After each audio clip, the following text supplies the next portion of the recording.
21 फरवरी 2023 प्रातः मुरली। ओम शांति। बाप दादा मधुबन से। मीठे बच्चे, किसी भी चीज़ में आसक्ति नहीं रखनी है। देह सहित सबसे पूरा बैगर बनना है। शिवपुरी और विष्णुपुरी को याद करते रहना है।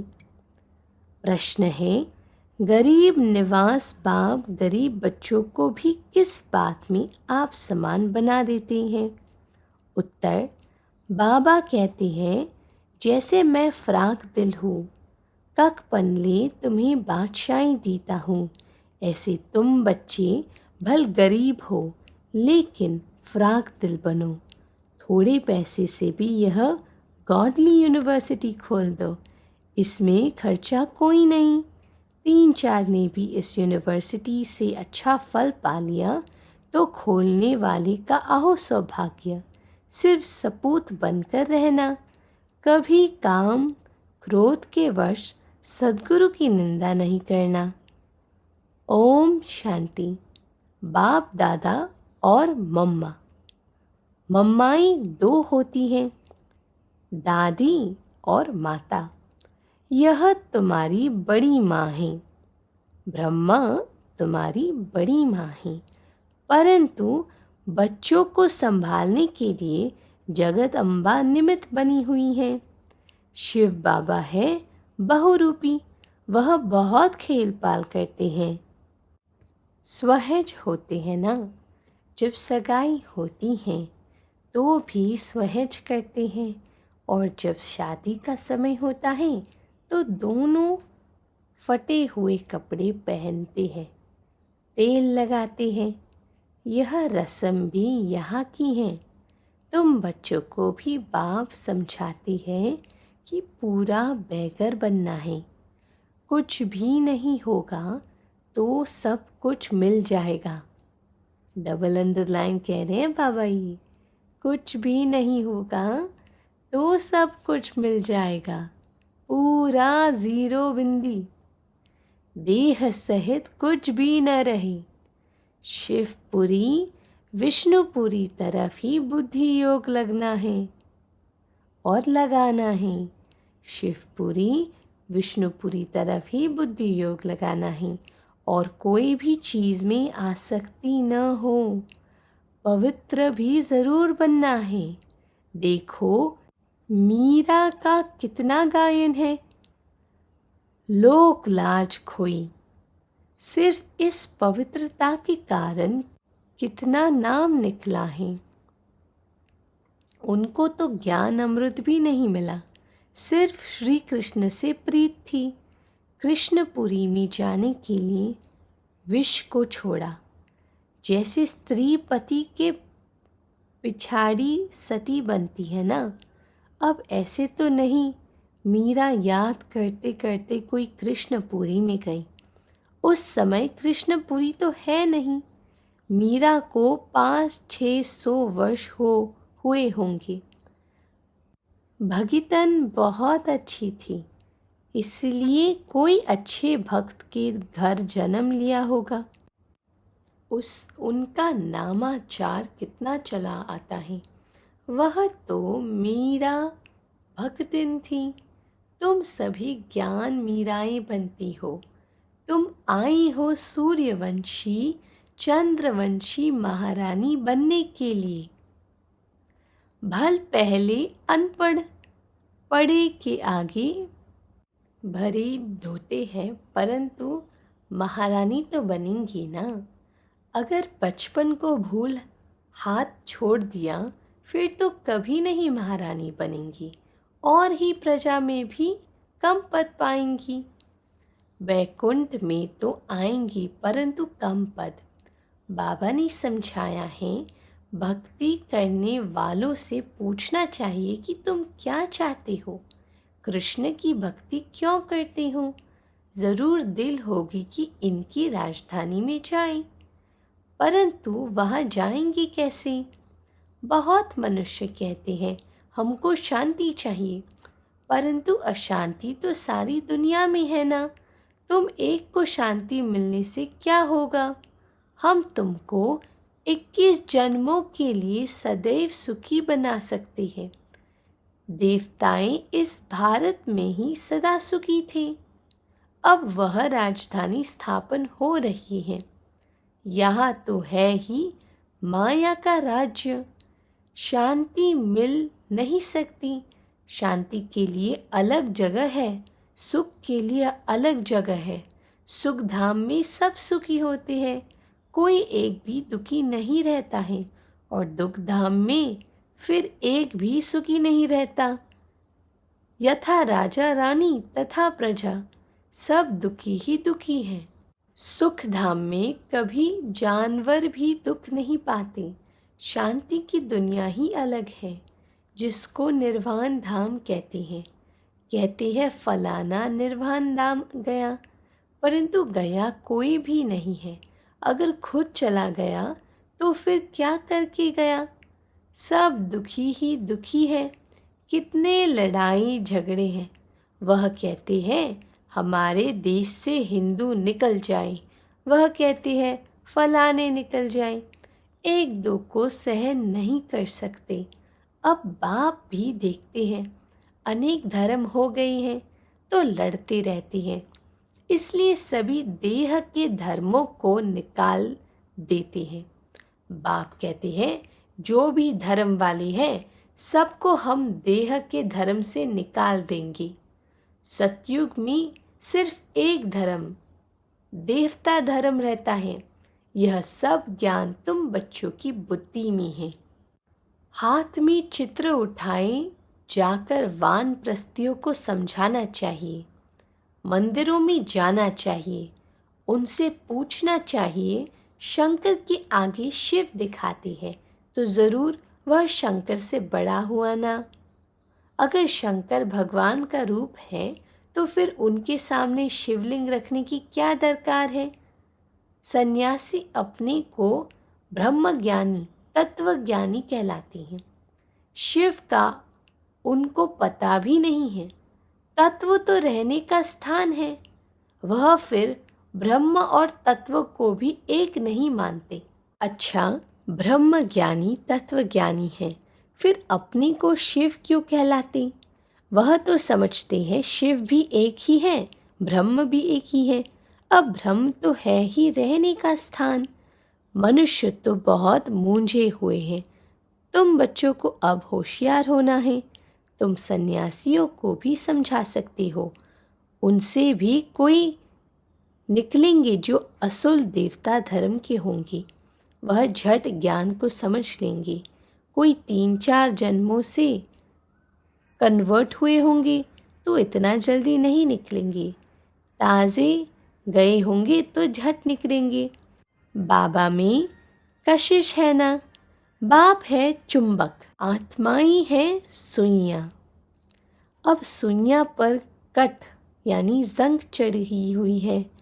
कट वाली सुइयाँ ऊपर कैसे जाएं? पंख टूटे हुए हैं।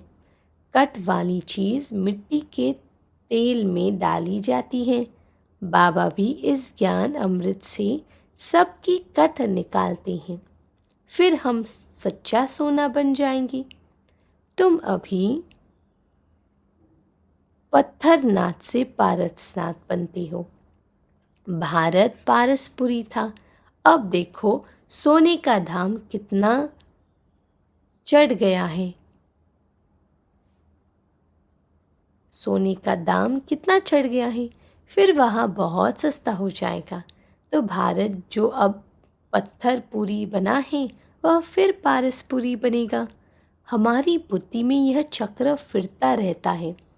सारी दिन चक्र बुद्धि में फिरेगा, तब ही चक्रवर्ती राजा रानी बनेंगे। ये ब्रह्मा बाबा कह रहे हैं कि हमारी बुद्धि में यह चक्र फिरता रहता है। फिर वो ये भी बच्चों को बता रहे हैं कि सारी दिन में यह चक्र फिरेगा बुद्धि में, तभी चक्रवर्ती राजा रानी बनेंगे। दुनिया में इन बातों को कोई भी नहीं जानते हैं। तुम जानते हो, सतयुग में जो राज्य करते हैं उन्हों के 84 जन्म होते हैं, फिर त्रेता वालों के ज़रूर कम होंगे। कहा 84 जन्म, कहा फिर 84 लाख कह देते हैं। फिर तो कल्प भी इतना लंबा होना चाहिए जो इतने जन्म हो। यह है सब गफोड़े। हमेशा पहले तो चित्र सामने दे देना चाहिए। हमेशा पहले तो चित्र सामने दे देना चाहिए। पैसा तो तुम कभी नहीं मांगना, तुम्हारा काम है उनको देना। तुम्हारा काम है देना।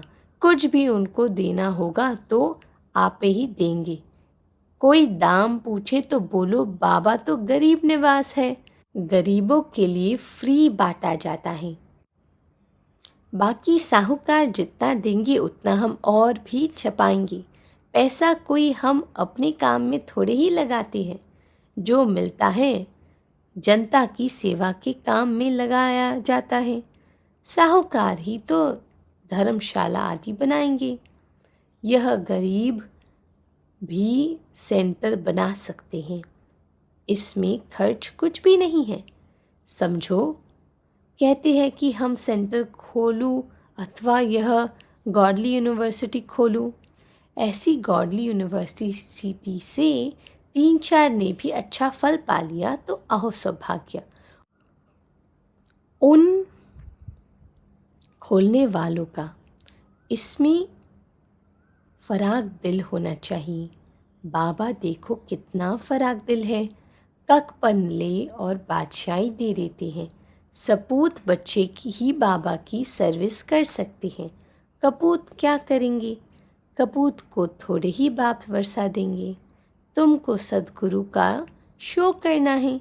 काम अथवा क्रोध में आई तो गोया सद्गुरु की निंदा कराई, फिर पद पा नहीं सकेंगे।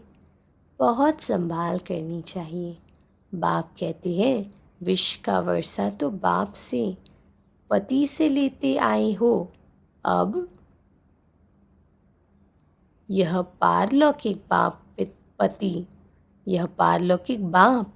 पारलौकिक पति अमृत का वर्षा तुमको देते हैं। तुम सभी धर्म वालों को रचयिता और रचना की नॉलेज बता सकते हो। सभी धर्म वालों को रचयिता और रचना की नॉलेज बता सकते हो। वह रचयिता तो रहते ही है शांति धाम में। उनको याद करने से तुम शांति का वर्षा ले सकते हो। वर्षा लेते लेते विकर्म विनाश हो जाएंगे और तुम अनेक उनके पास चले जाएंगे। यह ज्ञान सभी धर्म वालों के लिए है। यह है बिल्कुल नई बात। शास्त्र तो है भक्ति मार्ग के। दर दर धक्का खाना, ब्राह्मण खिलाना, तीर्थों पर जाना, यह तो एक ही ज्ञान से बेड़ा पार हो जाता है। यह तो एक ही ज्ञान से बेड़ा पार हो जाता है और कहीं जाने की दरकार ही नहीं। तो मीठे मीठे बच्चे, अब तुम स्वर्ग में चलते हो। आहो वाह बाबा वाह। मीठे मीठे बच्चे, अब तुम स्वर्ग में चलते हो। जो विष पीने वाले हैं वह विघन तो ज़रूर डालेंगे, क्योंकि सारी दुनिया धुंधकारी है। देखो, भारत में पवित्रता नहीं है तो धक्के खाते रहते हैं, हंगामे हैं, स्ट्राइक करते रहते हैं। गवर्नमेंट का नाक में दम चढ़ा देती है। गवर्नमेंट साफ कह देती है कि इतना खर्चा हम लावे कहाँ से। तो वह कहती है तुम लोग मौज उड़ाते हो, धन इकट्ठा करते रहते हो। हमने क्या गुनाह किया है? हमको तनख्वाह चाहिए। स्ट्राइक कर लेते हैं तो धंधा ठहर जाता है। यह सब होना ही है। कहाँ सब्जी नहीं मिलेगी, कहाँ दूध नहीं मिलेगा, जहाँ तहाँ खिटपिट है। यह सब हंगामा हो फिर शांति होगी, विनाश का। और फिर विष्णुपुरी का साक्षात्कार तो अर्जुन को भी कराया था ना, तुमको भी अभी हो रहा है। देखो, कहाँ बरसात नहीं पड़ती है, तुम भी यज्ञ रचते हैं। कहाँ बहुत अशांति होती है तो पीस के लिए यज्ञ रचते हैं। परंतु पीसफुल तो एक ही भगवान है। वह जब आई तो शांति का दान देवी, देने वाला तो वह एक ही है ना। देखो तुम कितने लाडले बच्चे हो, बहुत जन्मों के बाद अंत में आकर मिले हो, तो अब पूरा सौभाग्य लो। बच्चों को टोल फुट, मीठे बच्चे कहा जाता है। Toll foot, toll put, toll put माना मीठे बच्चे कहा जाता है। मिठाई खिलाई जाती है, वह होती है जिस्मानी मिठाई, यह है रूहानी मिठाई जो रूहानी बाप देते हैं। देही अभिमानी हो रहना बड़ी भारी मंजिल है, इसमें मेहनत है। देही अभिमानी हो रहना तो मंजिल पर पहुंच जाएंगे। बाबा कहते हैं 8 घंटा तो देही अभिमानी बनो, फिर भल शरीर निर्वाह अर्थ काम भी करो। 8 घंटा देही अभिमानी बनो। रात ही कम से कम बाबा बता रहे हैं, रात को जागो तो बहुत अच्छी लगन रहेगी। कमाई है ना, बाबा यहाँ कह रहे रात को जागो तो बहुत अच्छी लगन रहेगी, कमाई है ना। 1 बजे से अब शुरू हो जाता है अमृत वेला। हे नींद को जीतने वाले बच्चे, मुझ बाप को श्वासों श्वास याद करो, विचार सागर मंथन करो। रात दिन जितना योग में रहेंगे उतना विकर्म विनाश होंगे, और जितना ज्ञान सिमरन करते रहेंगे उतनी कमाई होगी। जितना योग उतना विकर्म विनाश, और जितना बुद्धि में ज्ञान सिमरन करेंगे उतनी कमाई होगी। बाकी तो सर्विस बहुत है। बाबा से पूछेंगे तो बाबा कहेंगे बैठे रहो, आराम करो, इसमें पूछने की दरकार नहीं है। बाबा को समझ आता है जो बच्चे पूछते हैं वो करेंगे नहीं, क्योंकि करने वाले बच्चे पूछेंगे नहीं। प्रेरणा मिली, कर दिया, बाबा के मुख से निकला, अगले क्षण हो गया। बाबा कहते हैं बाबा ने लोक लाज का कुछ ख्याल किया क्या? अरे बादशाही मिलती है तो इनको मारो ठोकर, माना दुनिया को मारो ठोकर, क्योंकि आपको बादशाही मिली है। बाप आप बच्चों को समझा रहा है। बाकी हाँ, हर एक का अपना अपना पार्ट है, तो मुझे डिसाइड करना है, मेरी चॉइस है, मेरा पार्ट क्या है। परमात्मा के साथ बहिष्ठ स्थापन करना ये मेरा पार्ट है। तो मुझे स्वयं एग्जाम्पल बनना है दुनिया के लिए, देवता पहले बन के दिखाना है, ताकि फिर सब सत्व प्रदान या फिर मुक्त हो सके। तो अब आगे कर रहे हैं, हर एक का कर्म बंधन अलग अलग है। जिनके कर्म बंधन है उनको उमंग उत्साह आएगा ही नहीं सर्विस करने का, वो तो अपने प्रश्नावली और एक्सक्यूजेस में ही फंसते रहेंगे कि अभी तो है, टाइम है। बाबा कह रही है पैसे है तो अलौकिक सर्विस में पैसे को सफल करो। देखो बाबा की डायरेक्शन है, सीधा सीधा बता रहे हैं बाबा, पैसे है तो अलौकिक सर्विस से पैसे को सफल करो। यह तो बच्चे समझते हो, इस ज्ञान मार्ग में ज़रूर विघ्न पड़ते हैं, क्योंकि पवित्रता का सवाल है। जो भी धर्म स्थापन करने आते हैं उन्हों को पवित्र ज़रूर बनना पड़े। हम तो देवता देवी देवता धर्म स्थापन कर रहे हैं, वो भी 1 जन्म के लिए नहीं, 21 जन्मों के लिए, आधा पूरा कल्प के लिए। इस समय तो मनुष्य बहुत गंदे हैं, विघ्न भी बहुत डालेंगे, झूठ कलंक भी लगाएंगे। इन बातों से डरना नहीं है। परमात्मा कह रहा है कि बच्चे बहुत विघ्न डालेंगे, झूठ कलंक भी लगाएंगे, लेकिन इन बातों से डरना नहीं है। कुछ भी हो घबराना नहीं चाहिए। 5000 वर्ष पहले भी यह कलंक लगे थे, अब भी लगेंगे। झूठी झूठी बनावटी बातें भी करेंगे। किसको रिस्पॉन्ड ठीक न मिलने से भी हंगामा करते हैं। आहिस्ते आहिस्ते सन्यासी आदि आदि उदासी आदि सब धर्म वाले आएंगे। सबको बाप की नॉलेज जरूर लेनी है। यह चित्र भी सारी दुनिया में जाना है। कभी क्रोध में आकर वाद विवाद नहीं करना है। भल चाहे कोई निंदा करे, गुस्से में कभी नहीं आना है। बाबा कह रहे हैं भल चाहे निंदा कोई करे, गुस्से में कभी नहीं आना चाहिए।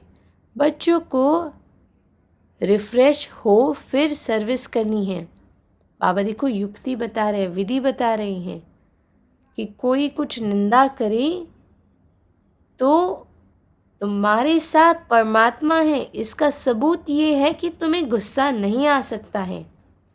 उस परमात्मा के सागर के अंत में जाकर बस समा जाना है।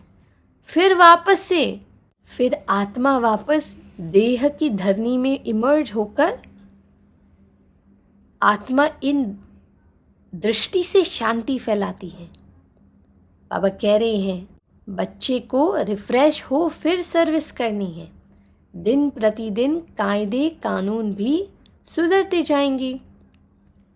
तो ये जो सारे दाग निंदा वगैरह हैं, सब उस परमात्मा सागर के अंदर समा कर धो देनी है। फिर वापस रिफ्रेश होकर सर्विस करनी है। लेकिन सर्विस निरंतर करनी है, चाहे कुछ भी हो जाए। दुनिया के कायदे कानून तो बिगड़ते जाएंगी, क्योंकि वह तो तमो प्रधान बनती जाती है। हम तो सतो प्रधान बन रहे हैं। अच्छा, तुम बच्चे हो राज ऋषि, तुम कहेंगे हम अभी तपस्या कर रहे हैं वानप्रस्थ में जाने के लिए। हम अब तपस्या कर रहे हैं वानप्रस्थ में जाने के लिए। ऐसा जवाब देने का कोई मनुष्य को अकल नहीं है। वह तो वानप्रस्थ को समझते ही नहीं। समझते हैं बूढ़े होंगे तो वानप्रस्थ में जाएंगे, शरीर जर्जरीभूत होगा तो वानप्रस्थ में जाएंगे। तुम कहेंगे हम राजयोगी हैं, जीवन मुक्ति के लिए तपस्या कर रहे हैं। अरे शरीर जर्जरीभूत होते हैं तब वानप्रस्थ में नहीं जाते हैं। शरीर जर्जरीभूत होगा तो क्या तपस्या करेंगे तुम? ये जब कल्प की आयु हो जाती है, ये दुनिया जर्जरीभूत हो जाती है, तब वानप्रस्थी का समय है। बाबा कह रहे हैं परमात्मा मैं आया हूँ। भगवत गीता में मैं कहता हूँ यदा यदा ही धर्मस्य ग्लानिर्भवति भारत। अधर्म की जब अति हो जाती है, अधर्म माना अशांति, तब मैं आता हूँ। परम धाम से, निर्वाण धाम से परमात्मा आए हैं, तब है वानप्रस्थी में जाने का समय। वाणी से परे जाने का समय तब है, शरीर के ऊपर आधारित नहीं है।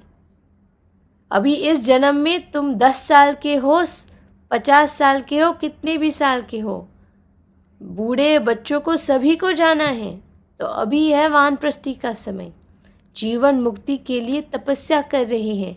सिखलाने वाला है पारलौकिक परम पिता परमात्मा, ज्ञान का सागर।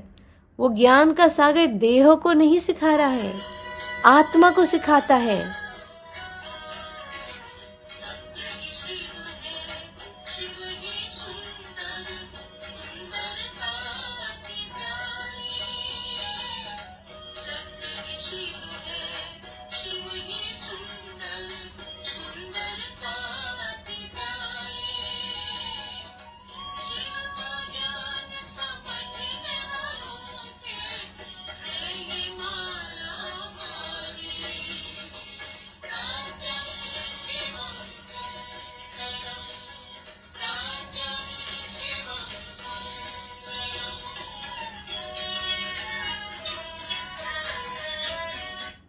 ऐसे ऐसे माताएं बैठ समझाएं तो सब वंडर खाएंगे।